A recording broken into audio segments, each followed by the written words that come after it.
आजची सर्वात मोठी खुशखबर, ऑगस्ट महिन्याचे 1500 रुपये आले. हो, सर्वांना आले ऑगस्टचे 1500 रुपये. तुम्ही बरोबर ऐकतायत बहिणींनो. व्हिडिओ कंटिन्यू शेवटपर्यंत पूर्ण बघा. सर्व सांगतो मी तुम्हाला माहिती. ही माहिती तुमच्यासाठी आहे, कामाची माहिती आहे, खुश खबर आहे. खुशखबर, ऑगस्ट 1500 रुपये सुरू.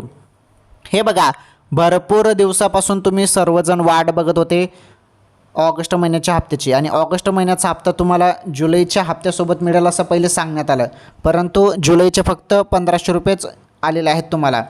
त्यानंतर ऑगस्टचे 1500 रुपये आले नाहीत, फक्त जुलैचेच तुमच्या खात्यामध्ये 1500 रुपये जमा झाले. मग आता ऑगस्टचे 1500 रुपये आले का, हे कधी मिळणार आहेत? तर आता पुढील काही दिवसात ऑगस्टचे देखील 1500 रुपये तुमच्या खात्यामध्ये जमा केले जाणार आहेत. थोडी अजून प्रतीक्षा करा. ऑगस्टचे 1500 रुपये पण तुमच्या खात्यामध्ये पुढील काही दिवसातच आता टाकले जाणार आहेत. ही सर्वात मोठी अपडेट आलेली आहे. चला, व्हिडिओला शेअर करा, पटापट शेअर करा, सबस्क्राईब करा, लाईक करा. धन्यवाद.